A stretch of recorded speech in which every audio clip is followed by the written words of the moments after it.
Leviticus chapter 2. When anyone brings a grain offering to the Lord, their offering is to be of the finest flour. They are to pour olive oil on it, put incense on it, and take it to Aaron's sons, the priests. The priest shall take a handful of the flour and oil, together with all the incense, and burn this as a memorial portion on the altar, a food offering, an aroma pleasing to the Lord. The rest of the grain offering belongs to Aaron and his sons. It is a most holy part of the food offerings presented to the Lord.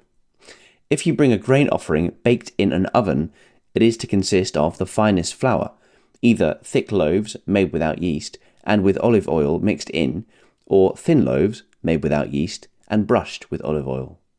If your grain offering is prepared on a griddle, it is to be made of the finest flour mixed with oil and without yeast. Crumble it and pour oil on it. It is a grain offering. If your grain offering is cooked in a pan, it is to be made of the finest flour and some olive oil. Bring the grain offering made of these things to the Lord. Present it to the priest, who shall take it to the altar. He shall take out the memorial portion from the grain offering and burn it on the altar as a food offering, an aroma pleasing to the Lord. The rest of the grain offering belongs to Aaron and his sons. It is a most holy part of the food offerings presented to the Lord. Every grain offering you bring to the Lord must be made without yeast, for you are not to burn any yeast or honey in a food offering presented to the Lord. You may bring them to the Lord as an offering of the firstfruits, but they are not to be offered on the altar as a pleasing aroma. Season all your grain offerings with salt.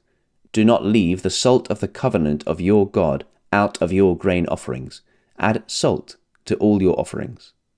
If you bring a grain offering of first fruits to the Lord, offer crushed heads of new grain roasted in the fire.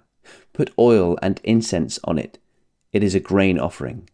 The priest shall burn the memorial portion of the crushed grain and the oil, together with the incense, as a food offering presented to the Lord.